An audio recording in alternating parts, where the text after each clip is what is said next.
यमुना नदी के तट पर बसी हुई श्री कृष्ण जी की नगरी वृंदावन, जिसे पवित्र ब्रजभूमि का हृदय स्थान भी कहा जाता है। वृंदावन के कनकन में भगवान श्री कृष्ण और राधा रानी का साक्षात निवास है। वृंदावन जाना जाता है अपने प्राचीन ऐतिहासिक स्थलों और आज के जमाने के अद्भुत नायाब खूबसूरत मंदिरों के लिए, जैसे कि वृंदावन का ये भव्य मंदिर भगवान श्री कृष्ण जी के लीला स्थली वृंदावन धाम का श्री ठाकुर बाके बिहारी जी का दर्शन करके शुरू कर सकते हैं। श्री स्वामी हरिदास जी ने 12 साल निधिवन में तपस्या करके ठाकुर बिहारी जी के दर्शन होते हैं। बाके बिहारी जी के मंदिर से मात्र 5 मिनट के दूरी पर पहाड़ी के टीले पर बना हुआ यह वृंदावन का सबसे प्राचीन और सबसे पहले बना हुआ मदन मोहन मंदिर। इस जगह पर मंदिर बनने से पहले गोस्वामी महाराज जी नन्हे से मदन मोहन जी के साथ में अपने कुटिया में रहकर खत्री नामक व्यापारी की नाव यमुना नदी के तट पर फंस चुकी थी। तब उन्होंने 5 साल के नन्हे से मदन मोहन जी को प्रार्थना करके अपनी नाव बाहर निकाली। मदन मोहन जी के लीला से प्रसन्न होकर और अपने व्यापार के मुनाफे से उन्होंने इस मंदिर का निर्माण करवाया था और इस मंदिर के गर्भगृह में वर्तमान में मदन मोहन, ललिता सखी, चैतन्य महाप्रभु, नित्यानंद जी विराजमान है। यह मंदिर सुबह 7 बजे से लेकर रात के 9। इस मंदिर का निर्माण श्री हित हरिवंश महाप्रभु जी ने आज से 500 साल पहले करवाया था। तब इस जगह पर बहुत ही घना जंगल हुआ करता था और जब हम मंदिर के भीतर पहुंचे तो यहाँ पर हमें आरती में शामिल होने का मौका मिला।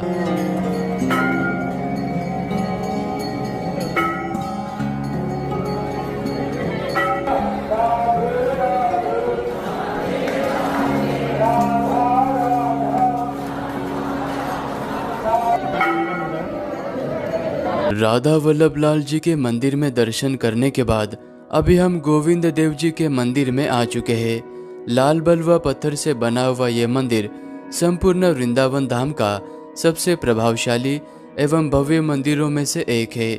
आमेर के राजा मानसिंह जी ने इस मंदिर का निर्माण 1590 में करवाया था। 1590 के जमाने में रास लीला करने के लिए आते हैं और निधिवन के ये सारे पेड़ गोपियों में परिवर्तित हो जाते हैं। निधिवन के भीतर आपको कई सारे भक्तगणों की यह समाधि स्थल यहाँ नजर आएगी। ये वही भक्तगण है जो कि रात्रि में निधिवन में घुसे थे ताकि वह भगवान श्री कृष्ण जी का दर्शन कर सके, लेकिन वह दर्शन नहीं कर पाए। इसीलिए शाम के 7 बजे की आरती हो जाने के बाद निधिवन में कोई भी प्रवेश नहीं करता। निधिवन के बिल्कुल पास में ही अपने विशिष्ट शिल्पकला के लिए जाना जाने वाला और सर्पाकार आकृति के खंभों से बना हुआ ये सुंदरता का नायाब नमूना श्री शाहजी मंदिर। इस मंदिर का निर्माण चैतन्य महाप्रभु के परम भक्त लखनऊ के सेठ कुंदलाल शाहजी ने इस मंदिर का निर्माण 1835 में करवाया था। सफेद मकराना पत्थर से बने हुए इस मंदिर के गर्भगृह में श्री ठाकुर राधा रमन जी विराजमान है।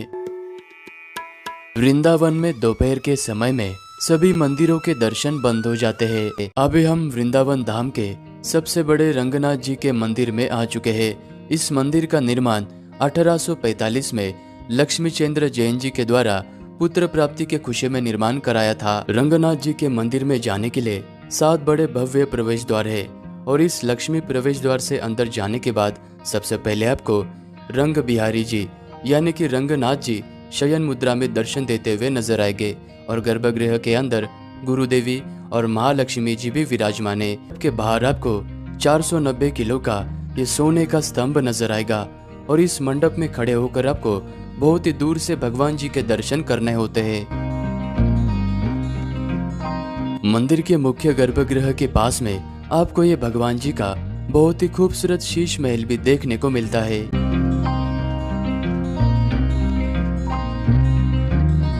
वृंदावन धाम में शाम का समय होते ही वृंदावन में स्थित सभी भक्तगण इस प्रेम मंदिर में आना पसंद करते हैं, क्योंकि शाम के समय में यहाँ पर लेजर लाइट्स की वजह से ये मंदिर बहुत ही खूबसूरत नजर आता है। श्री कृष्ण जी के परम भक्त जगत गुरु कृपालु दास महाराज जी ने इस प्रेम मंदिर का निर्माण कराया था। इटालियन मार्बल से बना हुआ ये मंदिर 150 करोड़ के लागत से बना हुआ है। और इस मंदिर में आपको श्री कृष्ण जी की झांकियाँ, बहुत ही खूबसूरत उद्यान और मंदिर के अंदर राधा कृष्ण जी विराजमान है। और इस मंदिर में आप शाम के समय में ही आना। शाम को यह मंदिर 4 बजे से लेकर रात के 8 बजे तक भक्तों के लिए खुला रहता है। शब्द नहीं। और यह चंद्रोदय मंदिर प्रेम है। यह मंदिर बहुत ही बड़ा और बहुत ही भव्य बनने वाला है। चंद्रोदय मंदिर से 1.5 किलोमीटर के दूरी पर यह बहुत ही खूबसूरत प्रियकांत जू मंदिर स्थित है। इस मंदिर को लोटस टेम्पल भी कहा जाता है, क्योंकि इस मंदिर की आकृति खिले हुए कमल की तरह है। और इस मंदिर को देवकी नंदन महाराज जी ने बनवाया था। और इस मंदिर के गर्भगृह में बहुत ही प्यारे से राधे कृष्ण जी विराजमान है, तो यहाँ पर भी आप दर्शन जरूर करना। लोटस टेम्पल से मात्र 5 मिनट के दूरी पर वृंदावन धाम में स्थित आपको ये माँ वैष्णो देवी जी का मंदिर नजर आएगा। और मंदिर के गेट से अंदर प्रवेश करते ही सीढ़ियों से चलते हुए सर्वप्रथम आपको माँ वैष्णो देवी जी के ये 141 फीट प्रतिमा के दर्शन होंगे। और माँ वैष्णो देवी जी के पास में ही हाथ जोड़े हुए मुद्रा में हनुमान जी भी विराजमान हैं। माता वैष्णो देवी जी के प्रतिमा के ठीक नीचे बहुत ही खूबसूरत मंदिर बना हुआ है। और इस मंदिर के गर्भगृह में आपको माता रानी के बहुत ही सुंदर दर्शन प्राप्त होते हैं। और यहाँ पर मंदिरों के चारों दीवारों के ऊपर देवी देवताओं के बहुत ही खूबसूरत प्रतिमाएं लगी हुई है। और इस मंदिर को पूरा बनने में 6 साल का समय लगा था। और इस मंदिर के अंदर 9 देवियों की गुफा भी बनी हुई है। और इस मंदिर का समय सुबह 6 बजे से लेकर दोपहर के 1 बजे तक और फिर शाम को 4 बजे से लेकर रात्रि के 8 बजे तक का है। अभी हम वृंदावन धाम में स्थित अपने दिव्यता और सुंदरता के लिए देश और विदेश में जाना जाने वाला श्री कृष्ण बलराम मंदिर में आ चुके हैं। इस मंदिर को अंग्रेजों का मंदिर 4 बजे से लेकर 8:30 बजे तक आ सकते हैं।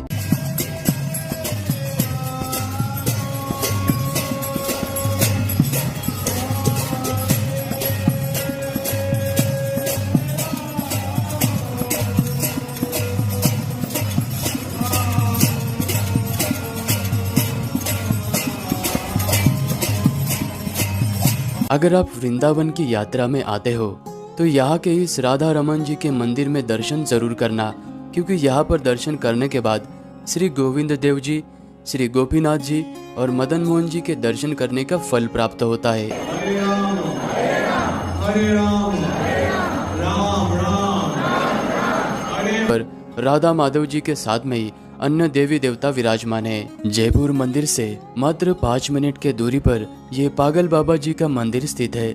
सफेद संगमरमर से बना हुआ ये मंदिर 1979 में महाकाली जी के परम भक्त संत लीलानंद जी ने बनवाया था। संत लीलानंद जी ठाकुर भक्ति में इतने लीन रहा करते थे, तो लोग उन्हें इस कारण से पागल बाबा कहते थे। ये मंदिर 9 मंजिल का बना हुआ है और इसके हर मंजिल पर देवी देवता विराजमान है। और यहाँ पर आपको बहुत ही अद्भुत झांकियाँ भी देखने को मिलती है।